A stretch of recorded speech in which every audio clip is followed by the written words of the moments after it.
नमस्कार, म हिमलाल सापकोटा र अब बर्खा लाउँदैछ। अब बर्खा लागेपछि हामी किसानहरूको महत्त्वपूर्ण समय हो यो किनभने खेती लाउने र चाहिँ हामी अब पशुपालन गर्ने किसानहरूले घाँस व्यवस्थापन घाँस लाउने समय भनेको अब यो असार र साउन महिना हो। अब असार लाउँदैछ र त्यसो हुँदाखेरि आज चाहिँ हामीले लगभग चाहिँ मौसम अलिक शीतल भएको कारणले गर्दाखेरि अलिक खाली भएको ठाउँमा पनि हामीले चाहिँ घाँस लाउँदैछौँ र अब विशेष गरेर किसानले 2 महिनाको समयमा राम्रोसँग समयलाई युटिलाइज गरेर चाहिँ राम्ररी घाँस व्यवस्थापन राम्ररी लाउन सक्नुभयो। विभिन्न खालका घाँसहरू भने हामीलाई हिउँदमा र पशुपालनमा कुनै पनि समस्या हुँदैन र होइन। अब यो 2 महिना चाहिँ किसानहरूले अल्छी मान्नुभयो, पानी आयो, आज झरी लायो, आज चाहिँ सकिएन भन्नुभयो भने पछि हामीलाई फेरि घाँसको चाहिँ अभाव हुन्छ।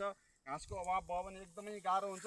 त्यस कारणले गर्दाखेरि घाँसमा अब विशेष गरेर यो 2 महिना मैले पनि विशेष रूपमा चाहिँ ख्याल गर्नेछु र एकदमै कसिएर लाउनेछु। हजुरहरूले पनि विशेष रूपमा चाहिँ ख्याल गरेर कसिएर चाहिँ घाँस सार्ने काम गर्नु होला। किन भन्दा घाँस चाहिँ प्रशस्त भयो भने पशुको चाहिँ खर्च एकदमै चाहिँ घटाएर न्यून खर्चमा हामी पशुपालन गर्न सक्छौँ र घाँस व्यवस्थापन राम्रो भएन भने हामीले उता दानातिर अलिक बढी पेल्न पर्यो भने हामीलाई चाहिँ घाटा लाग्छ।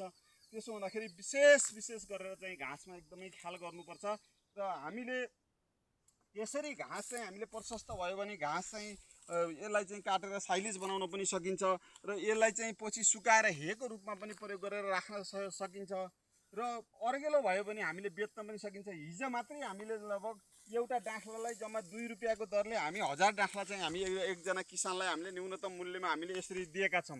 किन भन्दा आफूसँग भएको अर्गेलो पनि हामीले अन्त बेचेर पनि हामीले पैसा आम्दानी गरिन्छ। तर घाँस खेतीलाई एकदमै घाँस लाउने मात्रै होइन, त्यसलाई खेतीकै रूपमा विकास हुनुपर्छ भन्ने मान्यता छ मसँग। त्यसो हुँदाखेरि घाँस विशेष गरेर किसानहरूले ख्याल गरेर यो बेलामा घाँस सार्नुहोस् र चाहिँ मैले पनि सार्न लागेको छु। अबबाट लिएर मेरो 2 महिना चाहिँ खाली भएको टाइम खाली बारीमै चाहिँ हामी घाँस सार्नेमै म तल्लीन हुन्छु। किन भन्दा अहिले तल्लीन भयो भने पछि चाहिँ मलाई हिउँदको बेलामा त्यस्तो खासै खालको समस्या आउँदैन। हस् त, धन्यवाद।